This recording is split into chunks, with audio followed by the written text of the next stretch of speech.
How's everybody doing? I am painting. What time is it? Oh, it's 2:15. I'm doing pumpkins. Got pumpkins on the brain. Doing sunflowers. Wait, I just want to, somebody was asking me when I was going live. Anyway, so working on sunflowers. I just did this one. I have to add some more and add some leaves, but I wanted to go live when I started, but I was having some technical difficulty and had to restart my computer. So anyway, here I am. How's everyone doing today? Did you guys see my post yesterday for my fall craft fair? Every year in my little town, there's a street fair in the spring and in the fall. It used to be a lot of fun. It used to be awesome. Over the years, it's kind of like dwindled, and it's not as many vendors, and there's, even when the vendors do come, there's hardly anyone who does handmade or paints or crafts or as an artisan at all. So there was a couple, and this one woman, actually, I know her from when my kids went to school. She had really cute things. And one thing I loved, she had this really cute, like, shelf set up. She made it out of, she found a trifold room divider in someone's garbage. And then she put boards to make two shelves across it. I mean, it's hard to explain, especially when I have a paintbrush in my hand. So the trifold was like this, and then she put a shelf and a shelf, and it stood up because it was trifold, and it was a great little display. And then she just slides the shelves out, and the whole thing folded up compact. So I thought that was really cool. And she had cute stuff too. Her and her sister shared the booth, and they hand paint stuff like, she had some wood, bunch of ornaments, a ton of seashell ornaments. I want to get in touch with her and see how well she did, because I saw her early on after we set up, and she was pretty far away from where my spot was. But anyway, I did okay. I wasn't really happy with how I did, because craft fairs are a lot of work, y'all. It's not so much the creating, which it is, because you want your spot to look full. And I don't know if you guys saw my pictures. I thought it looked really good. I did one table with Halloween and fall and some Thanksgiving. And then I did the other table opposite it with all Christmas. So I have quite a bit of stuff left over. I was advertising for my paint party, so that was good. Handing out flyers. Got a lot of feedback from them. So that's good, because I really love doing the paint parties. I love teaching to paint, and I want to start doing children's parties. So I got a connection at a local library, and then I'm going to contact my very library here. See if they want to do stuff. Have kids paint, or maybe adult paint during the week. So we'll see. Lots going on, and it's a busy, busy, busy season. So today I'm in here. I have to do, I don't know if you can see the glasses behind me. Can't really tell, but they're in a glass Pyrex. And I have them soaking so I can get the labels off the bottom. I know people want to know where their products came from, want everybody to know where their products came from, and sometimes you need safety labels and whatever, blah, blah, blah. But it is so hard to get these adhesive sticker labels off every little thing you buy.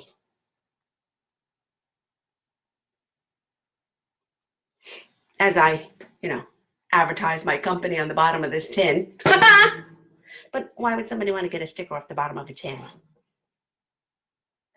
I don't know. Anyway, but now, I don't know if you saw, look what I got. I'm very excited about this. It is a giant 4x4 ink stamp. It rocks. A lot of times when these stamps are this big and you just push down, inevitably there's like a spot that doesn't get good coverage, and you really, really, really have to apply a lot of pressure. So this one company I was turned on to, it makes a rocking stamp. So you kind of put it on like that. I took a picture because I had to use it and I put it on my workspace here. I'll post it later. But I love it. So now I can stamp my wood signs and not have to buy stickers, decals, whatever. And I can stamp the back of the signs and the projects, the back or the bottom of the projects that I do at paint parties. So that's good. It has my company name and my website on it.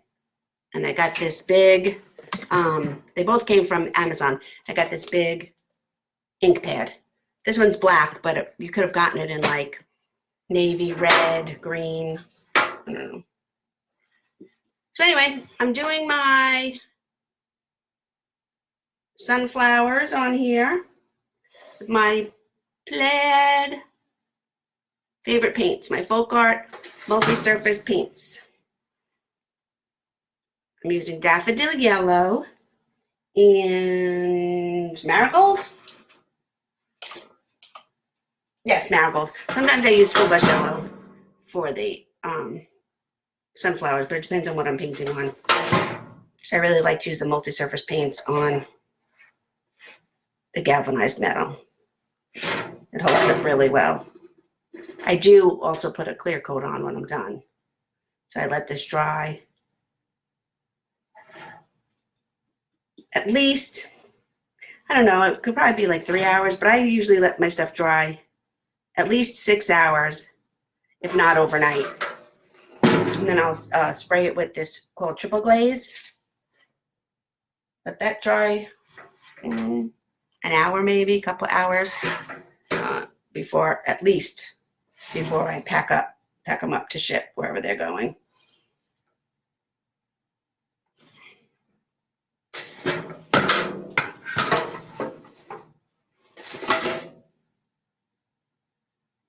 So what's everybody else doing today? Yesterday, I will say, although my craft fair could have been better as far as sales went, the weather was beautiful. You can't tell now, but I think I got a little sunburn. Because who thought it would be so nice out and I would have to worry about the sun on October 19th. But it was so nice. I was actually in a t-shirt for most of the day, and this old gentleman came by and he's like, "Honey, aren't you cold?" And I said, "I'm a 53-year-old woman. I don't get cold.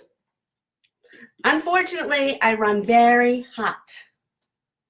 And he laughed, and this other woman overheard me and she laughed. I said, "I'm sure when I'm a 70-year-old woman, I'll be freezing and I'll have my sweater on all the time."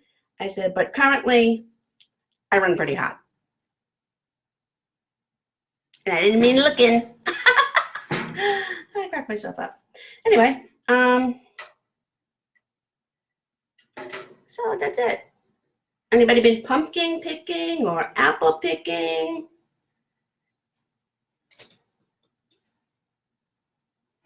Did I show you all my daughter's holiday decorations? Daughter number 1 is very, very into Halloween. We always were as a family into Halloween. Back in the day when the kids were little, we used to dress up, all of us. The first year when my daughter was an infant, we did Popeye, olive oil, and sweet pea. That was cute. We did the characters from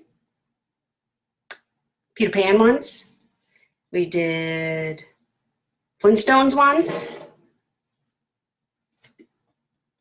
Flintstones was cool because we even dressed up. We had a golf cart at the time that we used to use around the yard for yard work.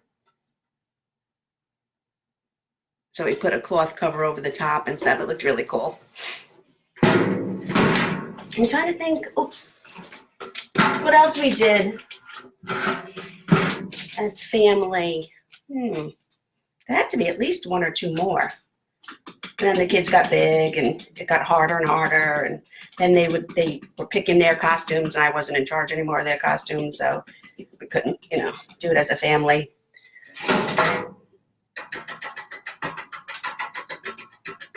But then for a while, my girls got bigger and they dressed up they were like a pair. One time I did Luna and Molly. Luna and Molly, a clown and her dolly on the big comfy couch.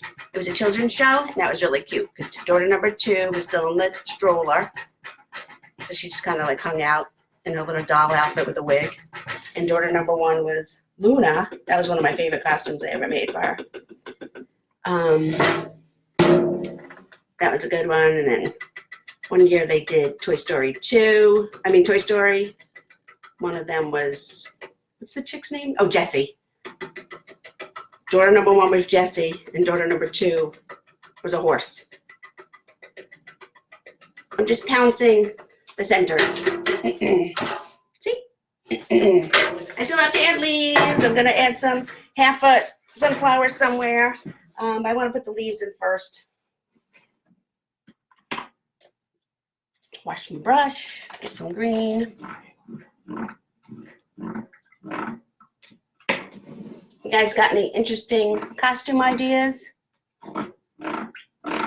One year, oh God, it was so long ago, 2003, we took the girls to Disney. It was the first time they'd ever been to Disney. They were 7 and 9. We went to Disney for Halloween. It was so cool to be in Disney. Well, it actually ended up being double cool. So it was really cool to be in Disney for Halloween. And Halloween night, the girls did Aladdin. So daughter number 1 was a tiger this time, and she was the animal part. And daughter number 2 was Jasmine, and they looked so cute. And Disney had like trick-or-treating, and there's a really cool Disney Halloween parade. It was called Mickey's Not So Scary Halloween. It was very cool. And we had a really good time. But more importantly, so we were there for Halloween, and then, I don't know, like we were there for a week, but it went from obviously October to November. And one night we stayed on property, and one night we got back to the hotel and went to bed. And then the next morning we woke up, and it was like Christmas everywhere. I was amazed. I was going to actually Google it at some point. I was literally in awe of how Disney properties transformed from Halloween overnight in a matter of, you're talking about, let's say 11 o'clock at night. I don't know when they started, and we were up by like 8 or 9, you want to make the day of it. So you're talking about a 10-hour period, and Disney completely transformed from Halloween to Christmas. Our lobby in our hotel must have had a 30-foot beautiful Christmas tree. Couldn't believe it. So that was good because that was our Christmas card picture that year. The girls in their Disney shirts in front of the Christmas tree in our hotel. But I think Disney is crazy expensive. And I don't know that this is necessarily what Walt had in mind when he started the place back in whenever he started, 1972 or whatever.